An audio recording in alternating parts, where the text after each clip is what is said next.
I almost think it's like a calling. Why do people want to be doctors? Why do people want to work with sick people, or lawyers want to help people legally? It's like it's just a compelling thing to want to take care of an animal and nurture them.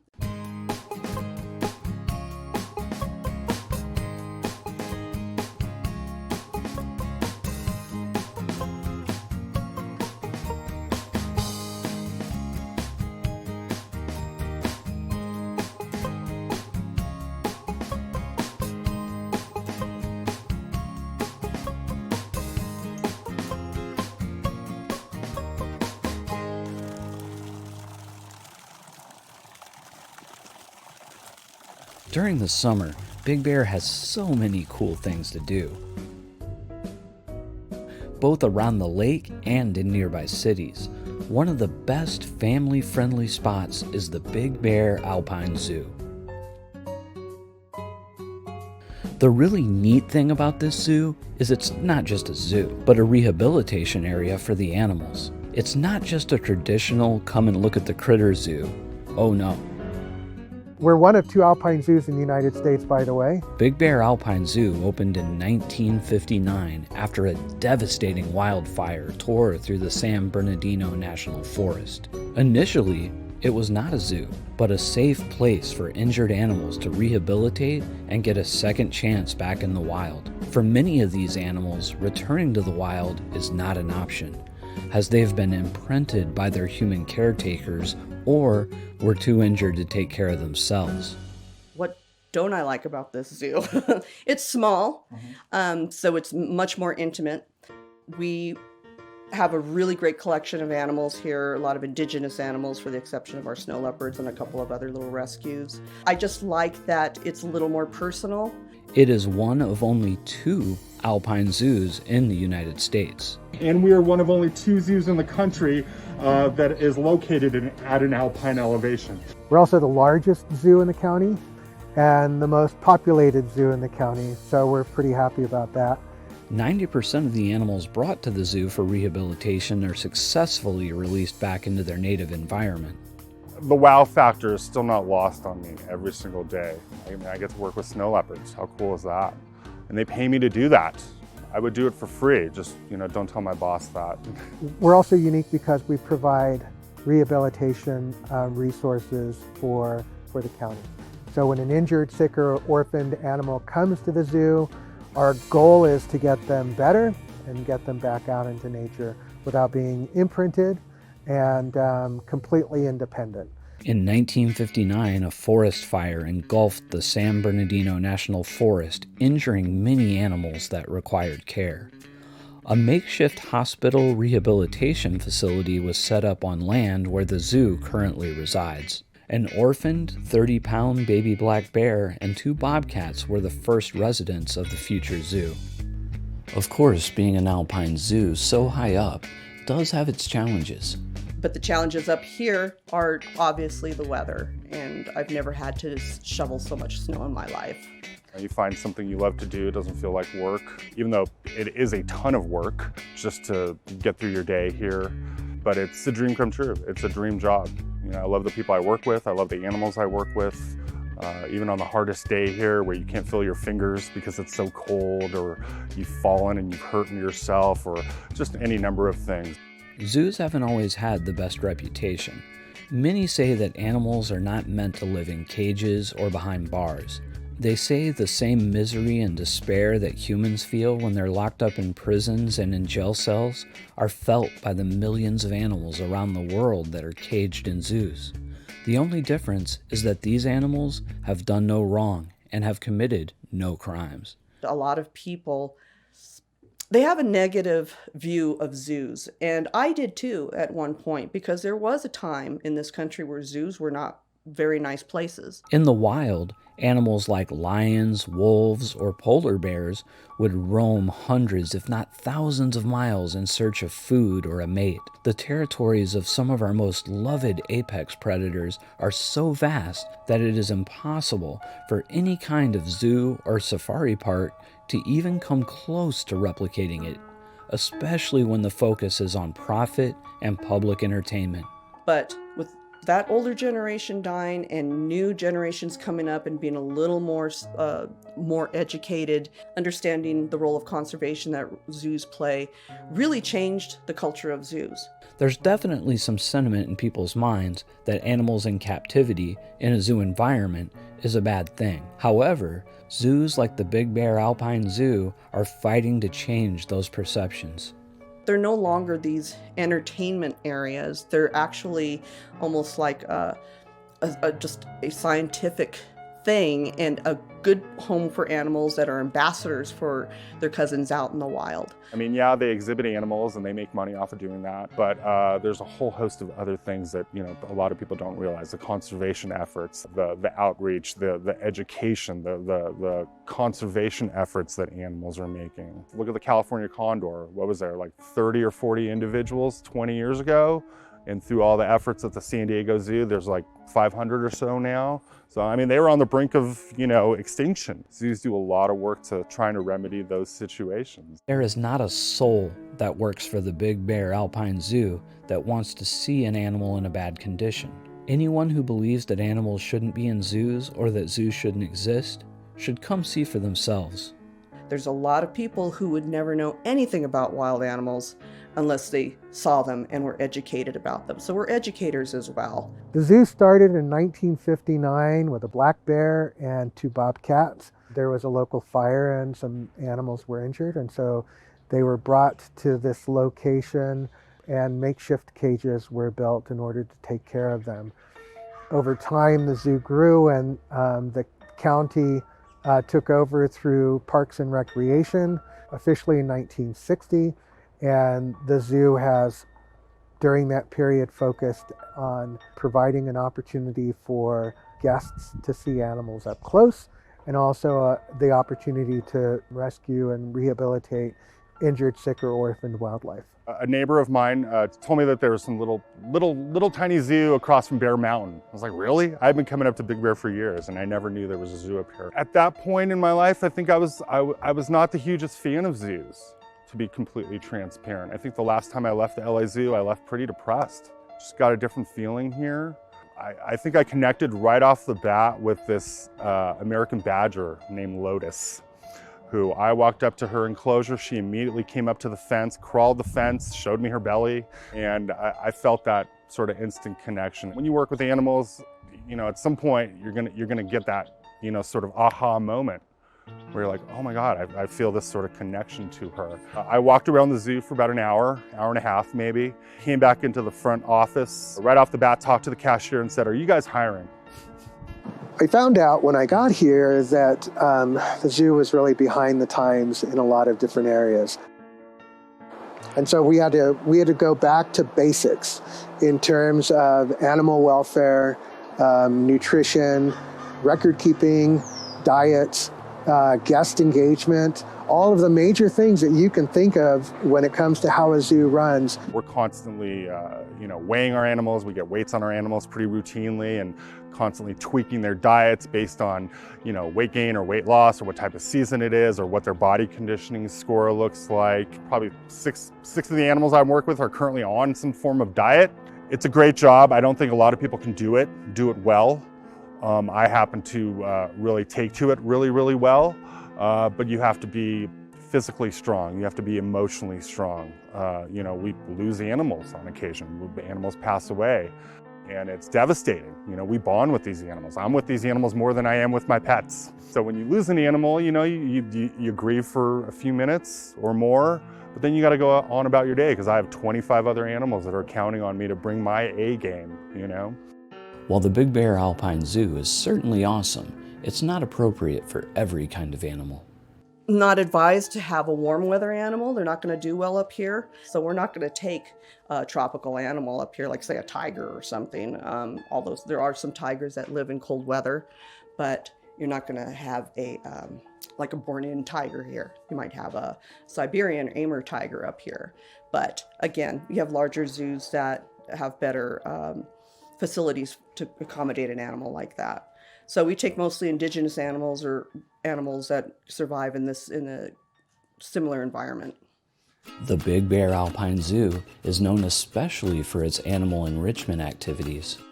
I'd say probably the most rewarding part of our job is providing enrichment to our animals and having our animals that we care for on a daily basis interact with some of those activities. So every day, every single animal on exhibit gets some type of what's called a daily enrichment activity, and these activities are provided to them to elicit their natural behaviors. It's through no fault of their own that really any of them are here, but we still want them to be the best, snow leopard, barn owl, black bear, wolf that they can be. So every day these animals get some sort of activity, and we provide them with these activities. Unfortunately, when this litter was born, they were born with a genetic defect affecting their vision, termed multiple coloboma, whereby each one of their right eyes really only grew to the size of a pea, so very, very tiny. And so today I did a variety of things for them. Number one, I took part of their diet and I scattered it all around. I hid some right up here in front of the viewing window. I scattered some up on their perching, up on their roof of their building that they have in here, to get them to work for it and to move around. They're gonna have to use their sense of vision to locate these pieces of meat. They can still see out of their left eye. They're gonna have to use their highly developed sense of smell to locate these pieces of meat as well. So that was one activity that I provided to them. A second activity I provided to them was that I brought or offer them each a cardboard box. I learned very early on that if I'm gonna bring something in here, I gotta bring one for each cat, or else they could potentially get aggressive over that. So I offered them 2 boxes. In each box was a piece of meat. So again, with the boxes, they're gonna have to locate those boxes by using vision. They're gonna have to use their sense of smell to know that there's something in those boxes they might want to eat. And then maybe some problem-solving abilities. How do I get what's in that box? How do I get what's in that box before my sister gets what's in that box? Yeah, that's a challenge that every keeper in a zoo has. We need to keep our animals stimulated mentally, physically, sometimes emotionally, so that they don't get bored. Of course, the zoo wasn't always like this. A lot of our exhibits were barren or had articles in the exhibit that we normally wouldn't see in the wild, like spools or igloos or different things like that. And so we incorporated natural materials, and I had quizzed my staff to really study and understand natural behaviors of animals so that we could apply those to the basic elements of exhibit design. How do you encourage natural behaviors if you don't know what those natural behaviors are? So once we had a really good understanding of these natural behaviors, we were then able to modify a lot of the exhibits to improve climbing structures, shade. We provided choice and control, which is a basic element of animal welfare. Does an animal have a choice to be in the sun or in the shade? In the heat or in the cold? In the rain or in the shelter? Choice and control is a basic element of animal welfare. When you think about their behaviors, each species has a unique behavior, and that's why it's so important to learn their behaviors and their needs, because what works for one animal isn't going to work for another animal. It's almost like a child. When you buy a child an expensive toy and all they want to play with is the box. And you find that a lot with a lot of these animals. It's like the simplest things will keep them occupied for hours. Sometimes you can't overthink it, because in the wild they don't have Legos. In the wild, animals must often fight to survive. This behavior is completely absent in zoos. Here at the zoo, they're protected, so they don't have to worry about those things. So we have to kind of divorce ourselves from the thought of, well, let's give them something that's going to be fun. And fun is an abstract idea to an animal. It's not so much fun. You want them to engage and burn off that energy that they have that they would otherwise be burning in the wild. It's part of the fun of the job is to come up with new innovative things for them to do and figure out. When I first got here, I tried to translate everything from the last major area that I supervised at San Diego Zoo, large carnivores and ungulates. And it didn't take me long to realize that the zoo really embraced the intimacy that I had experienced at the children's zoo, where one-on-one contact with the public was not just possible, but it was unavoidable. And that meant that you had all these opportunities to create epiphanies. One of the things that's most endearing to me about this zoo is our opportunity to promote a message of change and stewardship. When I was at San Diego Zoo, I went to Indonesia. Coming back and talking to people about conservation messaging, especially with climate change, when they're in t-shirts and shorts, is really difficult to make. But when you have people who come to the mountain, who want to enjoy the mountain, it's very easy to give a message of stewardship, saying that everything we do has a positive or a negative impact on wildlife and wild places, and there is no in between. If you want this mountain to be here for your children and their children, you have to participate by being an agent for change. I'd rather people leave the zoo questioning their commitment to conversation than walking away going, thank God you guys are here. Thank you for doing the work that you're doing. Because the good work that we do, we can't do it alone. And we rely on people to help us out by being stewards of the mountain and stewards of nature.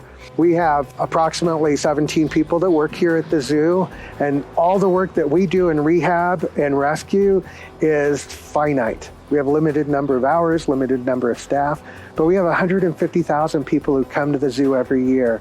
And imagine if 10% of those people changed the way they view nature, it would be an incredible thing.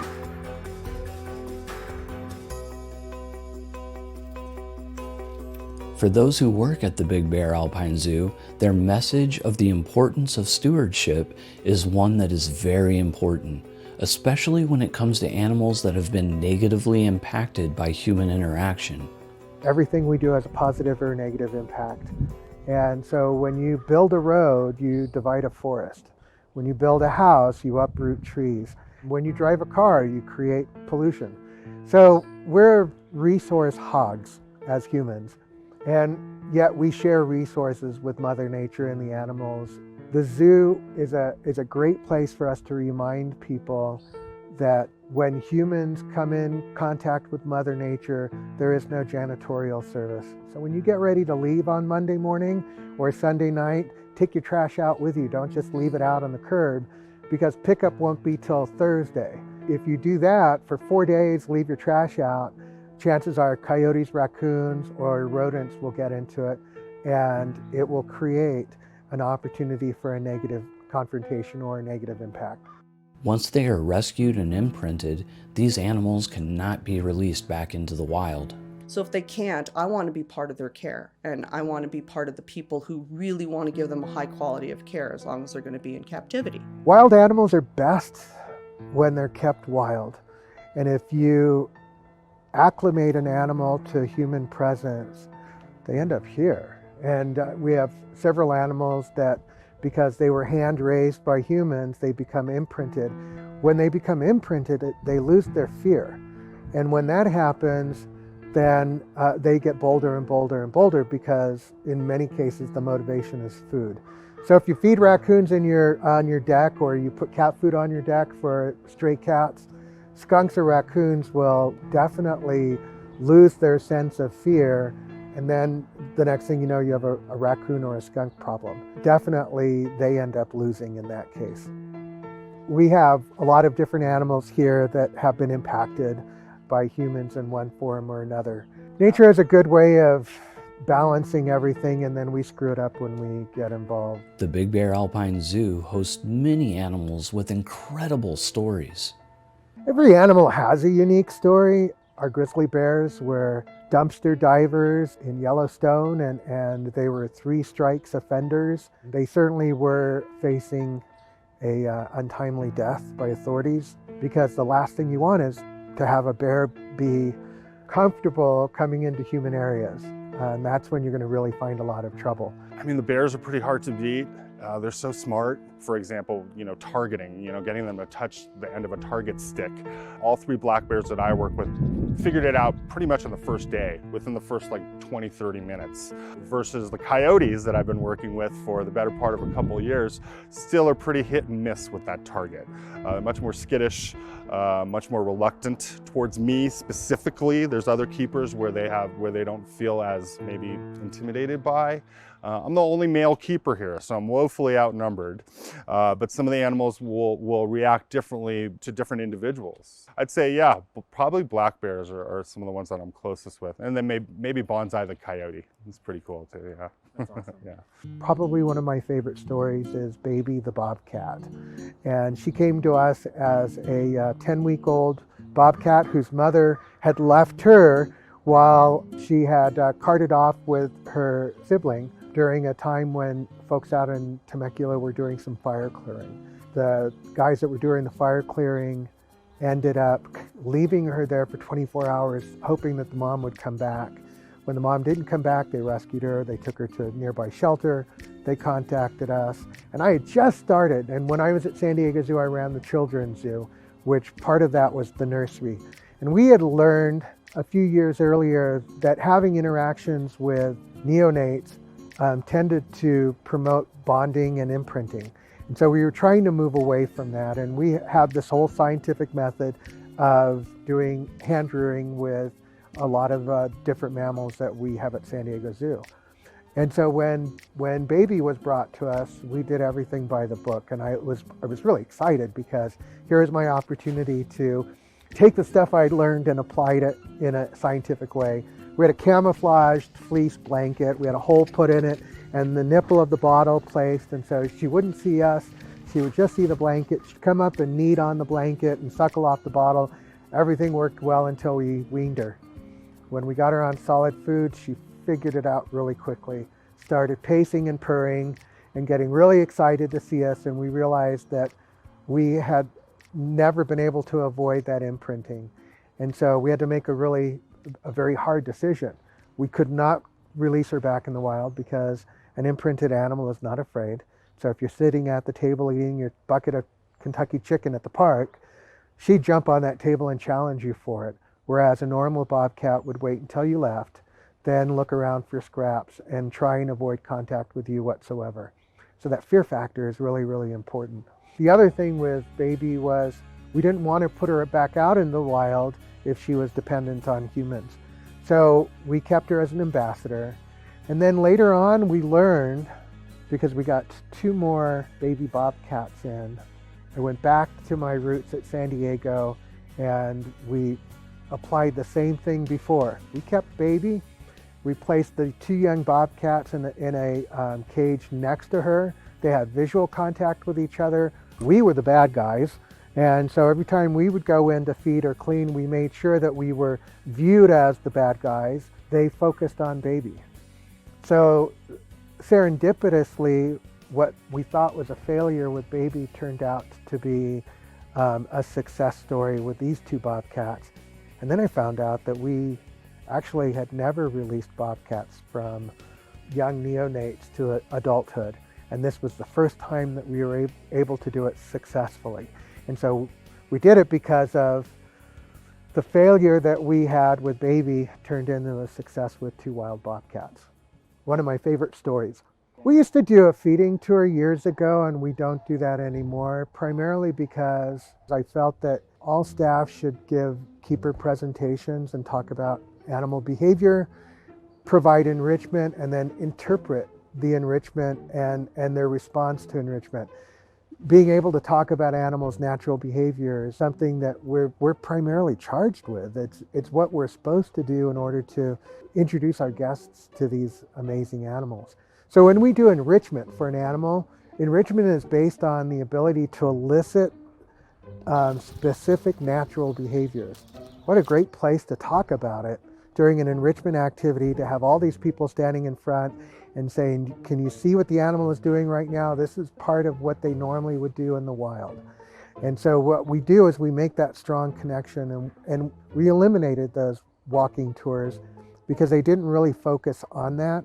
So we have 4 presentations every day at noon, 1, 2, and 3 o'clock. And our goal is to give 30 minutes of our time to our guests to tell them about the uniqueness of the species, uniqueness of the habitat, the individual story of the animal, because that's important too. I'm Crystal. These are flying squirrels. Are probably something you don't see a lot here at our zoo, and that's because these guys are strictly nocturnal. They're actually one of the few rodents that are truly nocturnal. And one of the ways you can tell nocturnal is they have these big black eyes, and that's because they want to be able to gather as much light into their eye as possible so they can see better at night. They are known for flying, that's in their name. However, they're not actually true flyers, they're actually gliders. And when they stretch out their arms and legs, you'll see it actually make a really nice flat piece of skin there. That is used when you're in a tree. You can run off a branch and jump off, and they'll stick their arms and legs out in a big X pattern. Kind of like you actually see some skydivers in wingsuits do. They steal that idea from nature. They can go up to 300 feet in one glide, which is pretty long. It is subject to the wind and other factors, but they can use this really cool flat tail here. Can you see this tail? This is actually used like a rudder to help maneuver them around. So they can actually go left, right, or they can, if they decide they want to land on another tree nearby, they can actually aim for that tree and use the tail to slow them down as they land on the tree, which is really cool. And their names are Truffles, Lichen, and Juniper. I'm gonna guess the one jumping on me is Juniper. She's pretty friendly. Well, you know, as a keeper, and if you've been doing this for a lot of years, you know, when you start out, almost every keeper I know, myself included, start out with that whole thing of, I only want to work with this kind of animal. I only want to work with this kind of animal. And then you start working with a bunch of different animals, and you find something fascinating about each and every one of them, so that you no longer are like, I will only work with this type of animal. Again, when I started at elephants, I thought, oh, I just want to work with elephants for the rest of my life. Started working with large cats. I only want to work with large cats for the rest of my life. But the more animals I worked with, I had a favorite thing about each and every one. Same thing here. It's, you know, I go and say hi to all my animals in the morning, make sure everybody's okay. And I spend time with each and every one, and you have a little relationship with each and every one, and a little bond with each and every one of them. And it's unique, just like it would be with your dog or your cat. You have a unique relationship with everyone. So it's hard for me to say I have a favorite, because I feel like I would betraying another animal if I said, well, I just love the snow leopards, because then I go and see the bears. It's like, oh no, I love you guys, you know? Some of the animals brought into the Big Bear Alpine Zoo were raised by people as pets, which creates its own unique set of problems. One of our deer that we have, mule deer, was kept as a pet. It was assumed that our Arctic fox was a pet because she was found running on the roof of somebody's house. We've had various birds, ravens, that have been hand-raised by people. We have a raccoon that was hand-raised by somebody and kept as a pet until it got to be about 2 years old and realized that it was not exactly the friendly animal that they thought it was going to be. Babies are cute, but babies grow into wild animals. And even an animal that is handled and imprinted still has wild instincts and can be extremely dangerous. When we kept Baby, we leash trained her and used her as an ambassador. So it was great. We had a bobcat that we could bring out on a leash and talk about all of these natural behaviors. But at some point, it became apparent that she was still a wild cat, and I never wanted to take any kind of chance with that with her. And so we don't go in with her. We shift her, and we trained her to move from one side of the cage to another in a safe place. But we respect the wild nature of the animals that we have here, even those that have been hand-raised by humans. In fact, they generally make the most dangerous animals because they aren't afraid, generally elicit very unusual or unnatural behaviors. There's a lot of challenges that animals have out in the wild, not just with our interference, but with each other. It's not a Disney movie out there. It could be very brutal. And I try to share that with people in the most gentlest way so they understand, you know, when you see something being killed and eaten, it's not malice, it's survival, unlike us. Huckleberry is a black bear, North American black bear. Black bears are not a native species to this area. At one time we had grizzlies, the California grizzly bear, and 100 years ago the last one was hunted and killed in California. And in the 1930s, Fish and Game decided that they would take some black bears from Yosemite and translocate them here into certain parts of Southern California to help fill the niche that was left behind by the extinct grizzly bear. And unfortunately, they're a very different species. Grizzlies are diurnal, which means that they're active during the day. And so are black bears, except when in the presence of brown bears and humans, then they become more nocturnal. So they adapt differently to different kinds of circumstances. So we don't have the same type of population that was here 100 years ago. Black bears were not a natural species. Huckleberry was about 6 months old when he was hit by a car, and his broken leg became gangrenous, and so they had to amputate it. So Huckleberry's story is just a reminder of how we sometimes goof up when we try and do something good. We remind our folks that come here, the guests, that when you walk away, we want you to know about black bears and not about Huckleberry. Huckleberry's story is really important, but we have 4 black bears here at the zoo, and they're all safe. None of them need to be saved. But we have 400 on the mountain and 40,000 in the state, and they need to be saved. They are not safe. And so Huckleberry's story is a reminder of what happens when man meets animal, and it generally, for the most part, does not end well for animals. We all have to live in this world together. Animals are a really important part of the world. If you remove one species, you're going to have a domino effect, and it all affects us too. So everybody should care. And I just want to be part of that education process that teaches people that we're all important. Everyone has a job, and down to the littlest aphid, every animal has a job to do and is important to the whole environment and our well-being as well. You know, just to say you love animals, that's just the basic, that's the baseline. That's like being a cook or a chef because you like to eat. You know, we all like to eat. We all love animals. The mountain lions came to us as cubs. Their mother was shot by a rancher, and at some point somebody realized that she was lactating, which meant that she had cubs out. And so they set out some have-a-hearts, which are live traps, and they were able to trap the cubs. The cubs were brought here and were unreleasable, and so they became part of the zoo's ambassador program. And that's one of the things, you know, when I first got here, that exhibit was barren. There was a doghouse, an igloo, and a spool. They were never active in front of the public, primarily because they were obese. But now you can see there are a lot of climbing structures in there. They have a platform out in the front. You know, a natural behavior of a mountain lion is they're a predator. In fact, they're an ambush predator. So they like to be up high. They like to be seen but not seen.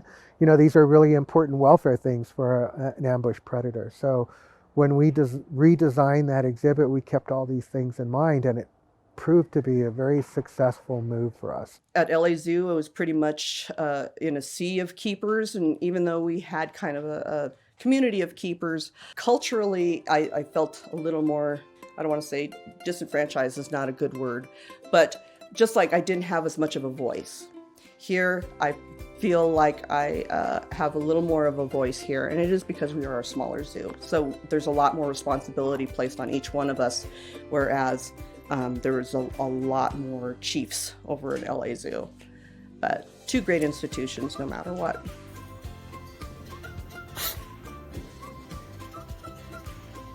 Holly Bear. I mean, we're definitely encouraged to develop relationships with all our animals. The closer we are to the animals that we care for, the better we know the animals we care for, the better care we can provide to them, the more likely we're going to notice subtle changes in either their attitude, their appetite, or what's coming out the other end. The Big Bear Alpine Zoo is preparing to move. The zoo has outgrown its current facility, which is on a steep slope that makes it hard for zoo caretakers and the public to navigate. The new zoo will be on a 5.6 acre lot of a 10.4 acre property owned by the district. The advantages of moving, of course, are we get to go to a larger location, more modern hardware, if you will, which provides a lot better opportunities for training and enrichment, for guest interaction, a lot more open space. The part I would miss most is the intimacy of a small environment here. All of the trees that we have. We'll have over 200 trees at the new zoo. It'll take a little while for them to grow. Nothing like this, but these cages are what they are, and they're not going to get any bigger. We're pretty well landlocked, and so the new zoo provides an opportunity for a lot of growth. The other thing too is this zoo over the last 60 years has been kind of a stream of consciousness and exhibit design and plan. The new zoo facility is well thought out and well planned. Ideally, its goal is to promote a guest experience that connects people to wildlife. And that's our job, and that's our role in zoos today. And hopefully the zoo will be more involved in conservation efforts on a scientific basis. Better facilities, better, more standardized facilities for the animals and for the keepers. That's going to be really good for interaction. There's going to be a lot better behind the scenes facilities that people won't be able to see, but it'll be really good for the animals, but we'll be able to house them and shift them around and separate them as we need to for examinations or for behavioral issues or for whatever. Back here, we're very, very limited as to what we can do, and they've done an incredible job for like 60 years managing the animals here, but it has been a challenge. And now it's going to be a little more keeper friendly, you know, that we'll be able to do our jobs better and protect the animals better and examine them better and have better facilities to bring them into when we do need to examine them or do any kind of workup or whatever it is that they need. For the public, it's going to be better because it's going to be flat instead of treacherously steep as it is here. And when it snows and it's icy, it's pretty challenging for people to move around without slipping and falling, as it is for us. Structurally, everything's going to be a lot nicer and a lot more user-friendly for everybody, the public and for the employees. And the animals are going to have really nice, clean, new exhibits, so it'll be good for them. And people ask me all the time, you know, are these animals going to be freaked out when they move? And you have to remember, animals in the wild, they're constantly moving. They're constantly moving for reasons of food or to get away from danger, or there's a fire, environmentally, you know, there's a lot of reasons. They don't stay in the same place. Unless there's an abundance of food, they're going to keep moving. It'll be nice for them, and it'll be kind of stimulating for them too. You know, I think it'll be very healthy and good for them to be in a new environment. The new zoos and enclosures have been taking shape over the past few months. This zoo will feature more modern holding areas and safety features, including dig barriers around the zoo perimeter and enclosures. The new zoo will also offer expanded educational opportunities. The enclosures will have features that allow animals to show off their natural behavior, giving zoo employees more teachable moments. What makes us an alpine zoo? You know, we do a lot of good things here at the zoo, and as I said earlier, the good that we do, we can't do alone, and so we rely on partnerships. This zoo was a much more intimate experience. Number one, we could get physically that much closer to a lot of the animals that were on exhibit, and therefore I felt like I could make those connections easier by just that physical proximity to them really seemed to help. I could also see how much the people that worked here loved what they did and loved the animals, and you could see how that love translated to the type of care that they were receiving here. I've not since been back to the LA Zoo since I was hired here, but I have been back to several other zoos. It's a completely different experience now. I'm sure if I went to the LA Zoo, I would not leave depressed because I have a different outlook on things. But this zoo definitely opened my eyes to, you know, what it is that zoos really do. For us in animal care, it really comes down to the ability to be a critical thinker and a long-time learner. My number one goal is to connect our guests to wildlife. If I can inspire them to enjoy the wonder that is, you know, our local wildlife, and some of them not local, like our snow leopards, you know, aren't found anywhere near here. That's a big win for me. I love seeing small children just in amazement, looking at some of the animals that I care for. And another big thing is giving our guests sort of a call to action. You know, we do great work here.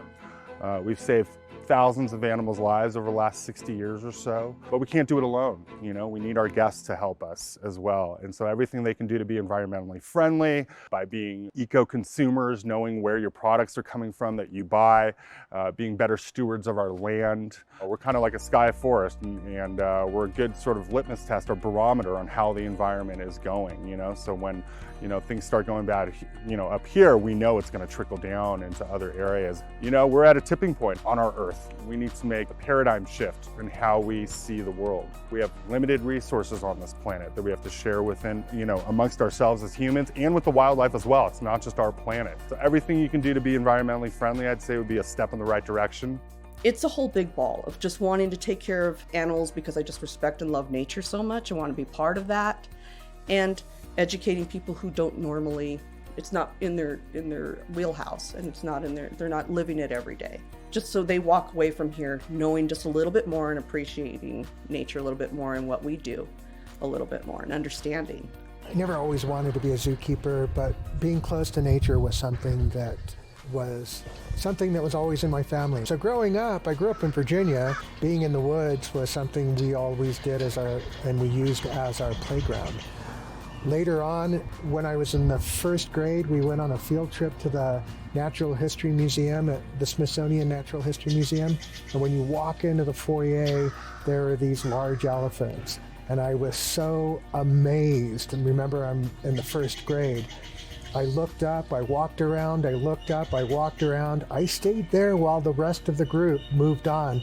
And it took me a better part of half the day in order to find that group. And that was the real first epiphany that I had, that there was a connection between me and animals. Even though these were not live specimens, I still understood how magnificent these beasts were. So I moved up to Big Bear, almost 5 years to the day, not really knowing there was a zoo up here. Sort of just fell in love with this place right off the bat, knew I wanted to be a part of it. So my aspiration from a very early age was to work with animals. Always wanted to be an animal keeper. But I had no real professional animal background, but they encouraged me to volunteer, so that's what I did. Somehow I detoured through the music business, did that for about 15 years, and then decided one day when the music business was over and I woke up in a fetal position that, I'm going to go for it. And I live 5 minutes from LA Zoo. So I started volunteering there. And I volunteered for about a whole year, nearly full time. I was lucky enough to be in a position to afford to be able to do that. Learned a ton during that year. It was good timing on my part as well. I think they were a little short-staffed on keepers, and the majority of the volunteers at that point were octogenarians probably, and weren't really doing a lot of the physical labor. None of them were shoveling. So Bob put me to work. I started at elephants there at LA Zoo and became a demand keeper there. And I was there for about 17 years, kind of semi-retired. We moved up here to Big Bear because we have a cabin up here and we like to ski. Wanted to volunteer up here, and Bob Cisneros, the curator here, pretty much talked me into just working here. Throughout my childhood, I was always influenced by celebrities on TV, guys like Jim Fowler and Mutual of Omaha's Wild Kingdom. He saw something in me and just really fostered my development here. And after about a year of trying to just do every nasty job you could possibly think of, and some you probably don't want to think of, I was encouraged to apply for the part-time position here. They hired me 2 years ago, 2018. I was hired as a full-time keeper officially. Every day is a joy to come here. You find something you love to do. It doesn't feel like work. Even though it is a ton of work, it's a dream come true. It's a dream job. Zoos have changed a lot over the last few decades. For the better, of course. There are many reasons that zoos have opened throughout the world. Recreation, education, research, rescues, and sanctuaries. Petting zoos and specialized zoos. Some zoos were open for science, access to nature. Zoos like the Big Bear Alpine Zoo give the animals big and wide enclosures that have places to rest, to play, to hide in. The enclosures here are made to match the habitats the animals come from. The zookeepers hide the animals' food so the animals can practice their hunting skills and don't get bored easily. They keep the animals busy by giving them enrichment activities throughout the day, such as hiding the food or giving them things to find. And then sadly, I'm leaving. So I am now, after 5 years, going to a large facility in Dade, Utah. It's an AZA facility, and there I will be the curator of carnivores, large carnivores and ungulates. Very close to home, Asian and African species, all the things I took care of when I was at San Diego Zoo. When I leave here, I leave knowing that my staff are fully trained. We just recently acquired digital radiography, which is a huge thing for this zoo. We're now completely independent in our ability to care for animals. Welcome to the Big Bear Alpine Zoo. My name is Dar Larizade, and I'm here to give you guys a special animal presentation on our snow leopards that we have here. They just got finished eating the majority of their diet in their indoor area, or what we call their bedrooms. And now I'm about to release them out onto exhibit. This is the first time we're doing this. While the zoo is closed to the public, we want to bring our life at the zoo into your guys' homes. So here come the cats. First one out is going to be Shanti. So as you can see, things don't always go according to plan as zookeepers, but we have to get creative sometimes and to motivate our animals to come out sometimes. So we'll see if I can work my magic on her. Shanti!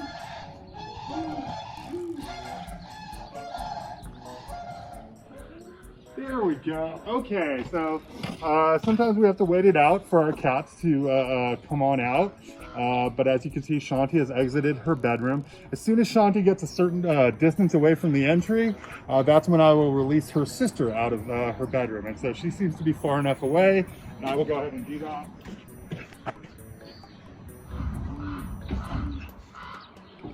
So there we have Asha. Asha just exited. Now they are both out on exhibit.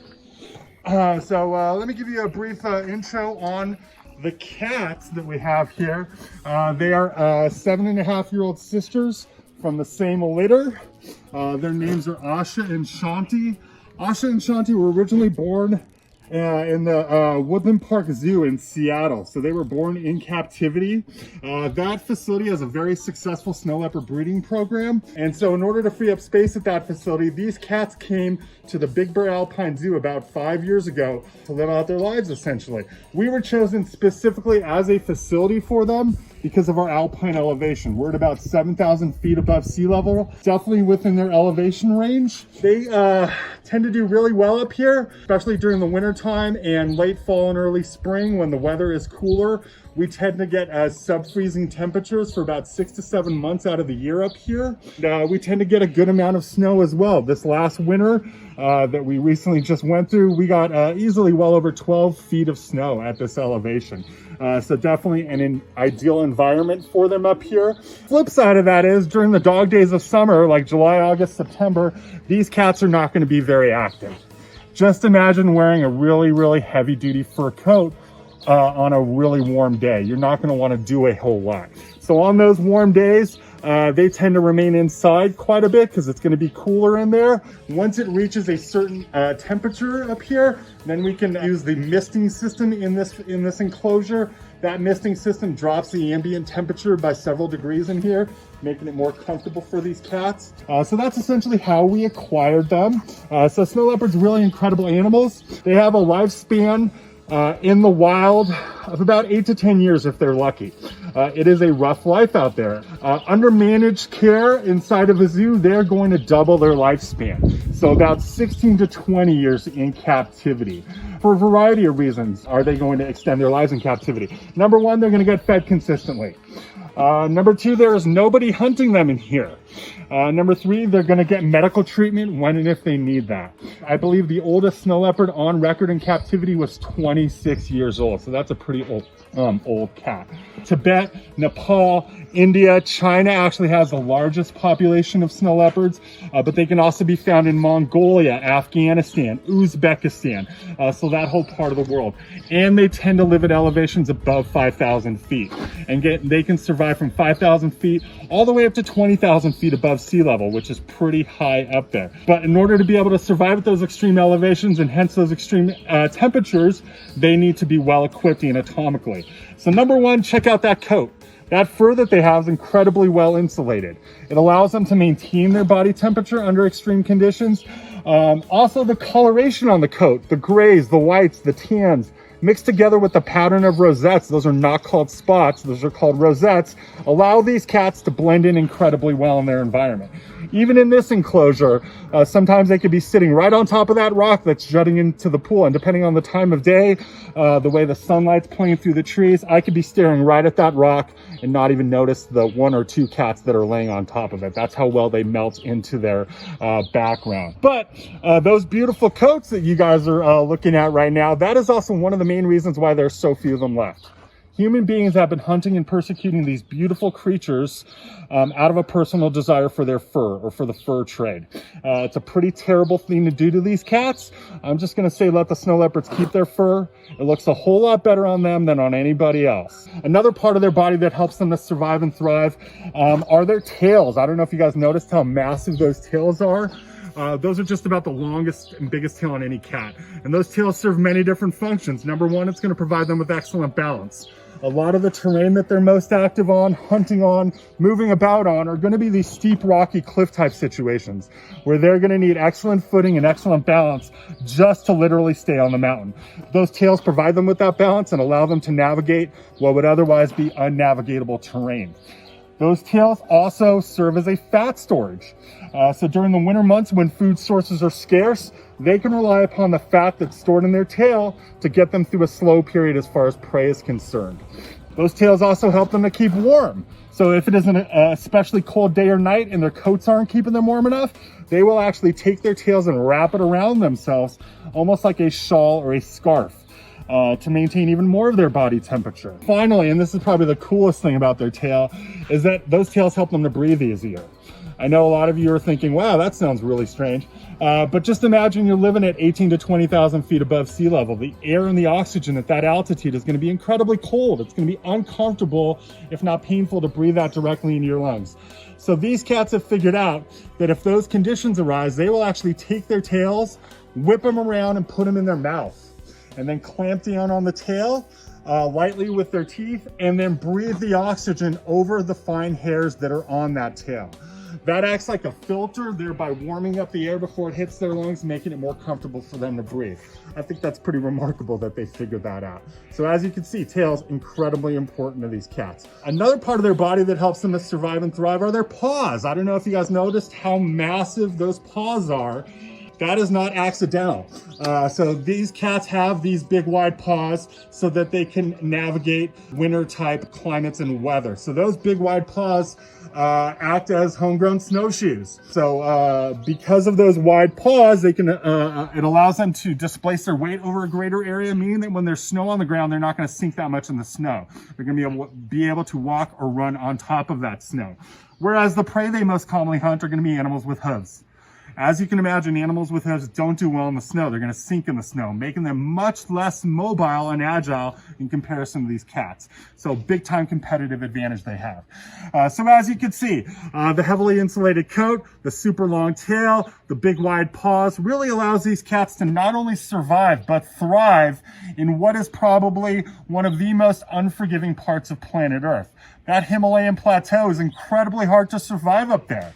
Somehow these cats have figured out a way to do it, and I think it's pretty remarkable. So, even without Bob, the Big Bear Alpine Zoo will go on. The old facility is still open, and the new facility hopes to open by the end of 2020.